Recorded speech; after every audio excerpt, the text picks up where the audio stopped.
جی بسم اللہ الرحمن الرحیم۔ السلام علیکم دوستو، آپ دیکھ رہے ہیں information and history T V اور میں ہوں عمران بٹی۔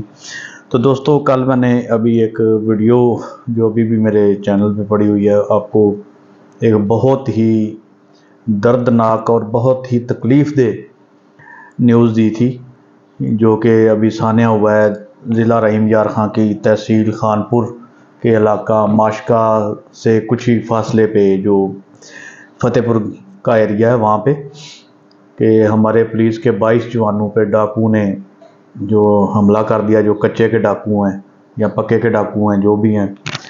تو ابھی کچے کے ڈاکوؤں کے خلاف پکے آپریشن کی تیاری ہو رہی ہے، جو یہ ویڈیو آپ ابھی دیکھیں۔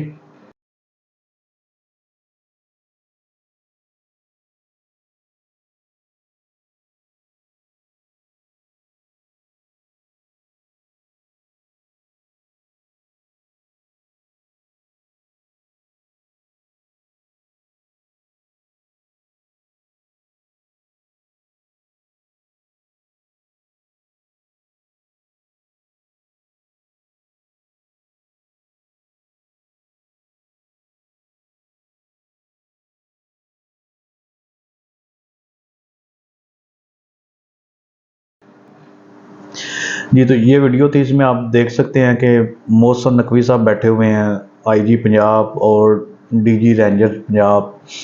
تو یہ کل انہوں نے انہی حضرات نے، انہی صاحبان نے اور اعلیٰ مقتدر حلقوں کے اعلیٰ افسران نے ان شہداء کے جنازہ بھی اٹینڈ کیا، جنازے میں بھی شرکت کی۔ چلے جو ہوگے شہادت کا جام پی کر تم، رسول پاک نے باہوں میں لے لیا ہوگا۔ علی تمہاری شجاعت پہ جھومتے ہوں گے، حسین پاک نے ارشاد یہ کیا ہوگا، تمہیں خدا کی رضا سلام کہتی۔ اور وہاں پہ ہی یہ میٹنگ ہوئی اور اس ڈاکوؤں کے خلاف اگلا لاہ عمل تیار ہوا۔ تو پہلے بھی آپریشن ہو چکے ہیں انہی ڈاکوؤں کے خلاف، پہلے بھی بہت ساری جانیں، بہت ساری ماؤں کے لال جو ہیں وہ شہید ہو چکے ہیں، ادھر سے بہت سارے بچے یتیم ہو چکے ہیں، بہت ساری اپنی ہی بہنیں بیٹیاں بیوہ ہو چکی ہیں۔ تو آیا کہ جو ابھی آپریشن ہونے والا ہے یہ بھی کارگر ثابت ہوگا، اور کب تک ہوگا، کتنی دیر تک یہ آپریشن یا یہ جو اب اسٹریٹجی اپنانے لگی ہے گورنمنٹ، یہ کارگر ثابت ہوگی یا کتنی دیر تک کام آئے گی۔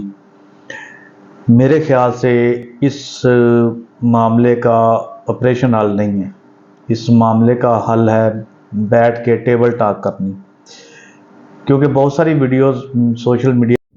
السلام علیکم۔ میں اپنے آئی جی صاحب سے، اپنے ڈی پی او صاحب سے ریکویسٹ کرتا ہوں کہ مجھے یہاں سے بچائیں۔ میں اپنے گھر والوں سے بھی اپیل کرتا ہوں میری جان چھڑوائیں یہاں سے۔ 12 بندے مر گئے ہیں، یہ 5 بجے تک کا کہہ رہے ہیں، اگر ان کے مطالبے پورے نہ کیے گئے تو یہ مجھے مار دیں گے۔ میں وزیر اعلیٰ پنجاب مریم نواز صاحبہ سے اور شہباز شریف صاحب سے ریکویسٹ کرتا ہوں کہ میری جان چھڑوائیں، میں ادھر بہت پریشان ہوں، مار دیں گے مجھے۔ اللہ کا واسطہ ہے، میں ہاتھ جوڑ رہا ہوں، وزیر اعظم کے سامنے ہاتھ جوڑ کے ریکویسٹ کرتا ہوں مجھے بچا لیں۔ میں باقی شہید ہو گئے ہیں، مجھے بچا لیں، اگر میں زندہ ہوں تو مجھے یہاں سے بچا لیں۔ ابھی ہم نے ان لوگوں کی ڈاکوؤں کی دیکھی ہیں، ان کے رنگ لیڈرز کی دیکھی ہیں، جن میں وہ برملا یہ بتاتے ہیں کہ ہمیں یہاں تک پہنچانے والی گورنمنٹ ہے، ہماری سرکار ہے، ہماری پولیس، ہمارے ادارے ہیں، ہمیں اس راستے پر چلانے والے اور ہمیں مجبور کرنے والے کہ ہم یہ جرائم کا راستہ اختیار کریں۔ تو یہ زیادہ بہتر نہیں ہے کہ بندہ ان سے بیٹھ کے جو ان پہ جھوٹے مقدمات ہیں وہ ختم کروائے جائیں اور ان کو ہمیشہ کے لیے قومی دائرے میں لایا جائے، سرنڈر کروا کے، جس طرح بلوچ رہنما آئے تھے اپنا یہ رحیل شریف کے دور میں، جب ان کو اعتماد ہو گیا اپنے ادارے پہ، اپنے ادارے کے سربراہ پہ، تو انہوں نے سرنڈر کیا